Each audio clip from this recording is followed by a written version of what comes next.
આ વિડીયોથી એક એવો મેસેજ આવવો જોઈએ કે વધારેમાં વધારે ઉદ્યોગપતિઓ ગાય ગામડું અને ખેતી માટે શું કરી શકે. ઘણા મને એવું કહેતા હોય કે હા અમે તો ફ્લેટમાં રહી શું કરી, પણ તમે કાકાઓ ફ્લેટમાં રહેતા હોય ને તોય દુનિયા હલાવી શકો. બસ મન હોવું જોઈએ, હિમાલય પણ હલે.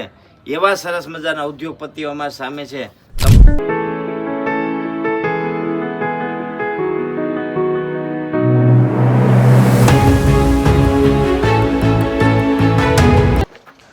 જય ગો માતા મિત્રો, ગાય ગામડું ને ખેતી. હું વારે કહેતો હોય કે તમારી પાસે 5000 કરોડનું કોમ્પ્યુટર આવી જાય, પણ એ કોઈ દી દૂધી શાકભાજી રોટલો ઘઉંનો દાણો છીણા મેથી ધાણા જીરું બનાવીને દેવાનું નથી. એ વાત નિશ્ચિત છે.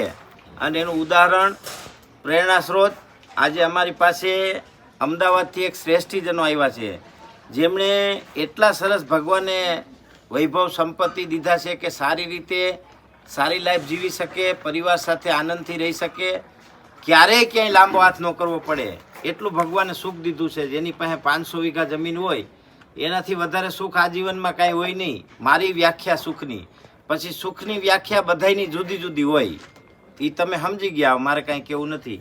કોઈને દારૂના સિંહામાં સુખ મળતું હોય, કોઈને ભોગવિલાસમાં સુખ મળતું હોય, કોઈને સત્સંગમાં સુખ મળતું હોય, કોઈને ગાય પાસે સુખ મળતું હોય. એટલે પોતપોતાની સુખની વ્યાખ્યા હોય. મારું સુખ એવું છે કે 200-500 ગાયું હોય અને સરસ આનંદથી જીવતા હોય, એને સુખ કહેવાય.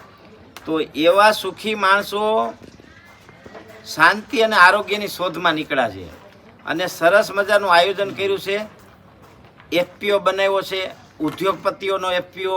બધા ઉદ્યોગપતિઓ ખેતીવાળા હોવા જોઈએ, બધા ઉદ્યોગપતિઓ પાસે ગાય હોવી જોઈએ, બધા ઉદ્યોગપતિઓના ખેતરમાં ગાય આધારિત ખેતી થવી જોઈએ અને એની પ્રોડક્ટ પાછા બીજા ઉદ્યોગપતિને વેચવાની. એટલે બહુ સરસ માહોલ થઈ રહ્યો છે દેશમાં. માત્ર ને માત્ર આ જગતને જો તંદુરસ્ત, તેજસ્વી ને પ્રાણવાન કોઈ બનાવી શકે તો ગાય માતા જ બનાવી શકે. એનું સચોટ ઉદાહરણ છે. શું નામ ભાઈ આપનું? દિનેશભાઈ પટેલ. હવે તમે તમારા એફપીઓ અને તમારા આયોજન વિશે એકદમ સચોટ અને નિષ્પક્ષ માહિતી આપો. હા, કઈ વાંધો નહીં, તમે કયો જે સારું સમજાવી શકે આપણા લોકોના. આ વિડીયોથી એક એવો મેસેજ આવવો જોઈએ કે વધારેમાં વધારે ઉદ્યોગપતિઓ ગાય ગામડું અને ખેતી માટે શું કરી શકે. ઘણા મને એવું કહેતા હોય કે હા અમે તો ફ્લેટમાં રહી શું કરી, પણ તમે કાકાઓ ફ્લેટમાં રહેતા હોય ને તોય દુનિયા હલાવી શકો. બસ મન હોવું જોઈએ, હિમાલય પણ હલે. એવા સરસ મજાના ઉદ્યોગપતિઓ અમારી સામે છે. તમારો પરિચય આપો અને તમારી કંપનીની કામગીરી બતાવો. હું શૈલેષ પટેલ, અમદાવાદથી. અમે એક સૃષ્ટિ નેચરલ ફાર્મર પ્રોડ્યુસર કંપની જે એફપીસીની રચના કરી છે, જેના મુખ્ય હેતુ કે આશરે 3000 એકર જમીનમાં પ્રાકૃતિક ખેતી કરવી અને સાથે સાથે 1000 પરિવાર બનાવો અને 1000 પરિવાર સુધી શરૂઆતમાં પ્રાકૃતિક એટલે કે ઓર્ગેનિક કહીએ છીએ એનાથી પણ એક સ્ટેપ આગળ આપણું શુદ્ધ ભોજન પહોંચે. દરેક અનાજ, દૂધની પ્રોડક્ટ, ગાય માતાના સેવાથી લઈને ગૌ આધારિત પ્રાકૃતિક ખેતી કરી શકીએ અને તમામ ખેતીના જે લાભો છે જે આપણા પરિવારને મળે. અમારો હેતુ ગાય, ગામડું અને ખેતીને બચાવવાનો છે, જેમાં અમે શરૂઆત પણ અમારા 100 એકરના ફાર્મથી કરી છે અને દરેક કોઈ પણ ગામમાં કે તાલુકામાં જ્યાં અમને સારી જગ્યા અવેલેબલ થશે ત્યાં અમે અમારી ખેતીનું ખૂબ ઝડપથી આયોજન આગળ વધારીશું અને પરિવારના તમામ સભ્યોને લાભ આપવાનો પ્રયત્ન કરીશું. તમને આવો વિચાર કેમ આવ્યો? અમને છેલ્લા ઘણા વર્ષોથી કે જે સ્વાસ્થ્ય સાથે ચેડા થઈ રહ્યા છે, જે અનાજ બાબતે લઈને, હા, જે નકલી ખાવાનું ખાઈ રહી છે પ્રજા, અને એનાથી જે નવા ડિસીઝ આવે છે અને જે આપણો પરિવાર જે સામનો કરી રહ્યો છે એ બધા રોગોમાંથી મુક્તિ મેળવવાનો અમને એક જ ઉપાય લાગે છે કે બધાને શુદ્ધ પ્રાકૃતિક ભોજન મળવું જોઈએ. એના માટે મૂળ વાત છે ખેતીમાંથી અનાજ ઉગાડવાનું અને અનાજમાંથી તૈયાર થતી જે પેદાશો છે એ કરવાનું અને એને વૈશ્વિક માર્કેટ સુધી લઈ જવાનું કે જેથી દરેક કુટુંબના વ્યક્તિને આનો લાભ મળે. આ અમારો હેતુ છે. તમારું નામ? સંજય સાવલિયા, અમરેલીથી. તો અત્યારે તો મુખ્ય એફપીસી કંપનીનો હેતુ એવો છે કે દરેક જિલ્લા વાઇઝ તાલુકા દીઠ આપણે જે 50 એકરનું એક મોડેલ ફાર્મ તૈયાર કરવાનું આપણો એક સંકલ્પ છે, જે મોડેલ ફાર્મ થકી વધારે ને વધારે ખેડૂતો ગાય આધારિત ખેતી માટેની પ્રેરણા લે, સાથે સાથે એના સ્વાસ્થ્ય સાથેની જે અલગ અલગ આપણે જે તંદુરસ્તી માટેની નેચરોપેથી છે કે એગ્રો ટુરિઝમ છે એ વિકસાવીશું તાલુકા દીઠ, જિલ્લા દીઠ, અને એનો મુખ્ય હેતુ છે. તમારું નામ, પરિચય, તમારું ક્વોલિફિકેશન? નમસ્કાર મિત્રો, આજે અમે ગોંડલ ખાતે રમેશભાઈના ફાર્મની વિઝિટ માટે આવ્યા છીએ. આ કંપનીનો મુખ્ય હેતુ અમે ગાય આધારિત ખેતીથી આખી ઇકોનોમી કઈ રીતે સસ્ટેન કરે અને ખેડૂતને કઈ રીતે ફાયદો થાય એના ઉપર કામ કરી રહ્યા છીએ. કુલ અમારા 1000 મેમ્બરો સાથે અમે આ એક કંપની સ્ટાર્ટ કરી રહ્યા છીએ અને અમારા કંપનીના મુખ્ય પાયાના જે ડાયરેક્ટર છે એ બધા જ લગભગ અમદાવાદના બિલ્ડર લાઇનના અને જે પોતે જમીન ધરાવે છે, મોટી જમીન ધરાવે છે એવા લોકોના એક સમૂહને સાથે ભેગા કરી અને અમે આ એક કંપનીની રચના કરી છે. ભવિષ્યમાં એગ્રો ટુરિઝમની સાથે સાથે અમે દરેક જિલ્લાએ જ્યાં પણ અમને લીઝ ઉપર જમીન મળે અથવા કોઈ ગૌ પ્રેમી ખેડૂત પોતે સાથે અમારી સાથે મળીને પણ ખેતી કરવા માગતા હોય તો અમે એ પ્રકારના આયોજનમાં કંપની બધો ખર્ચો કરી અને ફાર્મ ડેવલપ કરી આપશે.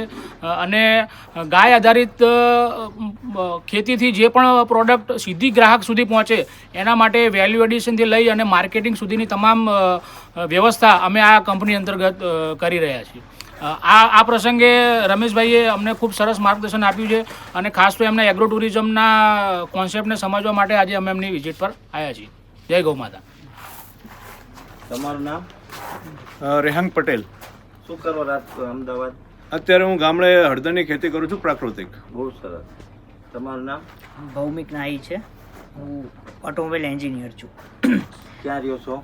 અમદાવાદ રહેવાનું છે. આમાં કેમ જોડાના તમે? આમાં જોડાવાનું એ જ રીઝન છે કે અત્યારે જે ફળ ફ્રૂટ શાકભાજી આપણે બધા કેમિકલવાળા યા એ પ્રમાણે ખાઈએ છીએ. તમને ખબર પડે કેમિકલ નુકસાન કરે? હા, રાસાયણિક કેમિકલ ને બધું નુકસાન થાય છે. અત્યારે જેમ આપણા રાજપાલ સાહેબે કહે છે કે કેન્સર આ તે બધું વધી રહ્યું છે આજકાલ.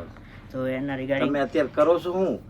અત્યારે મારે ઓટો કન્સલ્ટિંગનું નેનું છે, ગાડીઓનું નેનું પોતાનું, અને આના તરફ અને જમીન પણ છે ફાધરના ને બધા તરફ બાપ દાદાની, એમાં પણ થોડું ડેવલપમેન્ટ ને થઈ શકે. તમારું નામ? દિનેશભાઈ પટેલ, સૃષ્ટિ. દિનેશભાઈની તબિયત સારી નથી, થોડોક અવાજ બેસી ગયો છે. અને સૃષ્ટિ ફાઉન્ડેશનના મેનેજિંગ ડાયરેક્ટર. બહુ સરસ. તમારું નામ? નંદુભાઈ પટેલ. હા, બસ એમ તડાકા કરવા છે. એક તો પહેલો વિચાર કે પ્રાચીન જે સંસ્કૃતિમાં ગાયનું જે મહત્વ હતું એ તરફ લોકો ફરીથી સમજે, નવી પેઢી, અને કેન્સરથી મુક્ત સોસાયટી બને, ઝેર મુક્ત ભારત થઈ જાય. હા, ઝેર મુક્ત ભારત બને.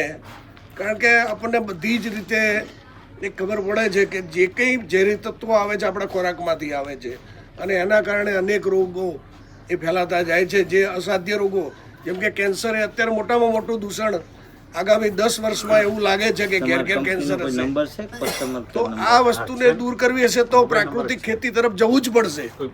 અને એટલા માટે એ વિષય લઈને એક સમાજ સેવાનો ઉદ્દેશ સાથે અમારી કંપની આગળ વધી રહી છે કે ગામડે ગામડે જઈને 50-50 વીઘાના ખેતરના એક યુનિટ બનાવીને એવા જુદા જુદા ક્લસ્ટરના આધારે આ કામ કરી ખેડૂતોને જાગૃત કરીને ફરીથી ગાયના સંવર્ધનથી ખેતી કેવી રીતે આગળ વધારી શકાય એ કન્સેપ્ટ લઈને અમારી કંપની એ આગળ વધી રહી છે. બહુ સરસ.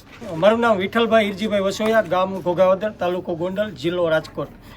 હું ઘણા 12 વર્ષથી કૃષિ જીવંત વર્મી કમ્પોસ્ટ તાલીમ કેન્દ્ર ઘોઘાવદરની અંદર ચલાવું છું કે જે વર્મી કમ્પોસ્ટ કે જે ગાયનું ગોબર છે, ગાયના ગોબરમાંથી જ વર્મી કમ્પોસ્ટ બનાવવું, અને ગાયના ગોબર છે એટલે ગાયના ગોબરને ગળ કરતાં ગીરું કેમ વધારે કરવું, કે જે આપણે બેક્ટેરિયા છે તો એની અંદર બેક્ટેરિયાની સંખ્યાઓ કેમ વધારવી, તો એનું વર્મી કમ્પોસ્ટ કરી અને ખેડૂતોને અહીંયા ઘોઘાવદરથી આપણા તાલીમ કેન્દ્રથી બધા ખેડૂતોને આપણે વેચાણ કરીએ છીએ. અને સારામાં સારો કાર્બન કેમ મળે, ખાતરની અંદર કાર્બન કેમ મળે એ દિશા ઉપર આપણે છેલ્લા 12 વર્ષથી કામ કરીએ છીએ. અને વધુમાં વધુ તમારો ફોન નંબર કહેજો. વધુમાં વધુ ખેડૂતો પ્રાકૃતિક ખેતી કરી અને પોતપોતાની ખેત પેદાશ અને સારી ક્વોલિટીમાં ઉત્પન્ન કરે એ હેતુથી અમે છેલ્લા 12 વર્ષથી આ વર્મી કમ્પોસ્ટ યુનિટ એમ કે તાલીમ કેન્દ્ર હલાવીએ છીએ. અને કોઈ પણને અર્થવોમ એટલે કે અળસિયા જોઈતા હોય તો પણ અમારા ફાર્મ ઉપરથી ઉપલબ્ધ છે. તો મારા મોબાઈલ નંબર છે 8160 33 57 10. ફરીવાર બોલું છું. ઇંગ્લિશ બોલી શકશો? હા, 17 8160 33 57 10. હા, એ ભાઈના ફોન નંબર છે ઇંગ્લિશમાં. બોલો બોલો, બોલતા જાઓ. 8160 8160 8160 33 57 10. 335710. બરોબર ને? તો ગાય, ગામડું અને ખેતી એના વિના કોઈને હાલવાનું નથી. અને આ સરસ મજાના અમદાવાદના ઉદ્યોગપતિઓએ એક મિશન કર્યું છે અને આવા મિશનોના નિર્માણ થાય. એક શહેરમાં એક ઇન્ડસ્ટ્રીઝ એસોસિએશન લોકો આવું નક્કી કરે કે આપણા એસોસિએશનના તમામ એસોસિએટોએ ઝેરમુક્ત જ ઘરમાં ખાવાનું વાપરવું. કારણ કે પૈસા તો તમને ખબર છે આપણે ખૂબ કમાઈ છીએ, પણ તમારા ઘરમાં શું આવે છે? તમે એક સડોક લેંઘો લેવા ગયા હોય તો દુકાનવાળો રોવા માંડે ત્યાં લ્યો છો, બરોબર? પણ તમારી ઘીરે દૂધ આવે, તમારી ઘીરે શાકભાજી આવે, તમારી ઘીરે અનાજ આવે, તમારી ઘીરે કઠોળ આવે, એનું કોઈ દી તમે લેબોરેટરી કરાવ્યું? પછી એમ કે મારો બાબો 12 વર્ષનો છે ત્યાં ડાયાબિટીસ થઈ ગયું. તો બાબાને શું થાય ડાયાબિટીસ ન થાય? તો ઓલું ડુપ્લિકેટ દૂધ પાયું હોય, એની માના ધાવણમાં દૂધ આવ્યું. આ આણંદના યુનિવર્સિટીના પ્રોફેસરોએ, કેમિસ્ટ ડિપાર્ટમેન્ટના હેડોએ, સાયન્ટિસ્ટોએ પ્રમાણિત કર્યું છે કે હવે માના ધાવણમાં મોનોકોટો આવે છે. હવે બાળકને ક્યાં લઈને જવું? વિચાર કરો તમે. ક્યાં જન્મે બાળક? માના શરીરમાંય ઝેર આવી ગયું. એટલે આમાંથી બચવું હોય ને તો વિવિધ પ્રકારે તમને જેવો મગજ હાલે એવો મુદ્દો એક જ છે, ઝેર મુક્ત ખાવાનું તૈયાર કરો. તમે ગાયથી કરો, કોર્પોરેશનના બાયોવેસ્ટથી કરો, તમારા બીજા કોઈ ફૂડ ઇન્ડસ્ટ્રીઝના બાયોવેસ્ટથી કરો. એક જ વાત છે, ઝેર મુક્ત કરો. ગાય આધારિત પ્રાકૃતિક કૃષિ એક જ રસ્તો એવો છે કે માણસને, માનવ સભ્યતાને અને આખી પ્રકૃતિને ઝેર મુક્ત કરે. સરસ. આ લોકોને મારા હૃદયથી અભિનંદન, વંદન.